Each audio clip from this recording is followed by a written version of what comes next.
This is a video for National Coming Out Day 2016. So I've been reflecting a lot recently about how I used to feel when I was in the closet and I hadn't come out to anybody, and I've kind of narrowed those thoughts down to 3 separate points that I'm going to talk through now, as if I was talking to my 16-year-old self, and at the same time talking to many of you who haven't come out yet. Although it may feel like your whole world is revolving around this secret that you have, you will learn that life is not all about being gay, and there will be things you have in your life at the moment that make you happy and make you strong, and that can be anything from spending time with your family to having a hobby that you're passionate about to even something like watching your favourite series on Netflix in the evening, something that's kind of like a safety net to you, something you look forward to, something that you feel secure in. Hold on to those things, because those things will still be there whilst you're coming out, during your coming out and afterwards, and they will continue to keep you strong and continue to be your safe spaces. Arguably not all the time, yes, you could say you have a strong connection with your family and then you come out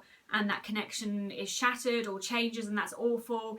But look to the things perhaps that are solely yours, that really no one can take away from you. For me, I would say that's always been music. I'm a songwriter and I spent years writing songs, and I still look back at the songs I wrote before I'd come out and they still resonate with me very powerfully. I sing them almost every week to remind myself of how I felt, and I continue to songwrite now, and I continue to use that as a sanctuary to get me through and express sometimes the anger or the loneliness and isolation you can feel when you're living your life as a gay person. Point number 2 is that people only care about you being gay, not even really for 24 hours, just for a short period of time, and then they're just getting back to focusing on what the hell is going on in their own lives. I always thought that when I told that one person that I was gay and the word spread, people would like stop talking to me, or they'd look at me weird, or they'd come up and ask me intrusive questions, and I'd be going around thinking, oh my gosh, how am I going to handle it?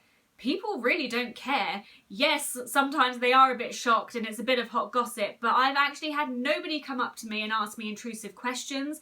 They've asked me inquisitive questions such as, when did you realise you were gay? How was it coming out? How did your family react? Those are perfectly reasonable questions to ask, but no one's come up and asked me anything dodgy. Yes, I've had some people say some harsh things to me on religious grounds, but you get kind of an expert, you become an expert at handling these things. So hold on to the fact that you think your great secret is going to rock the world, and actually, I'm sorry to tell you, it doesn't. I was actually saying this to some people I work with yesterday. I said I thought the whole world was going to rock, and I was waiting for you all to come up and ask me all these questions and be really shocked, and none of you were, and actually I was very disappointed because I thought I was going to be some hot gossip and you didn't care. And point number 3, now this is very much personal to me, perhaps it won't be personal to you, but this is the biggest thing for me that has happened since coming out and going through that struggle, is what I thought was my biggest curse, what I thought was the biggest curse in my life, my downfall, the thing that would be nothing but awful throughout my life, this thing of being gay.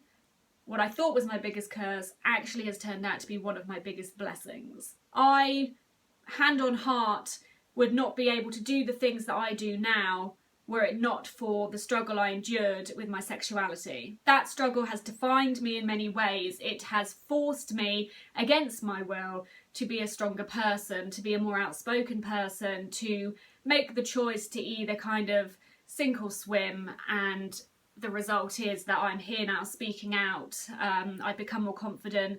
I do various things in my life that, were it not for the strength of that defining struggle, I don't think I would be able to do, because I wouldn't have been able to have learned how to handle such difficult situations. It's a blessing because it gives you a different insight into the world. It allows you to really understand what minority groups go through. It matures you at a very young age, and it kind of opens your eyes to situations that many people can be blind to all their lives. So for me, that's the most telling thing. What I thought was my biggest curse turned out to be my biggest blessing. So I would say recycle. If you're feeling awful about being gay, if you haven't told anybody, if you feel like it's a big secret and no one's going to understand you, try to set your mind in this process of recycling that, because the sooner you start to recycle what you think is dirt and garbage and something awful, and you turn it around into something great and productive, the sooner you can actually start to live your life in a happier and more content way. No matter what anybody says to you, be it for religious reasons,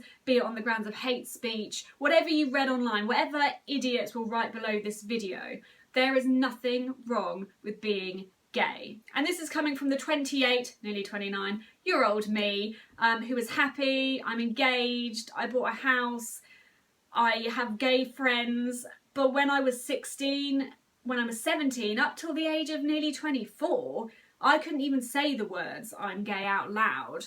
I wasn't happy, and it's only through going through that process and beginning that kind of recycling of what I thought was something horrible and turning it into something great that I now see that, you know, I wasted years of my life, and I would never want somebody else to do the same thing. And if you are older, or even much older than me, never think that it's too late to come out. It is never too late. You can't change things overnight, but you can initiate change overnight. You can begin those minor things to create that change overnight. So that's what I'd advise you to do. As always, I'll put my email address below. If you're looking for somebody to speak to, that can be anonymously if you wish. I will respond to you as soon as I can. Stay strong, remember who you are. Yes, you are gay or bisexual or whatever sexuality you may be, you're also a multitude of other things, and use those things to remind you of who you are and to push you forward. Thank you very much for listening. Peace.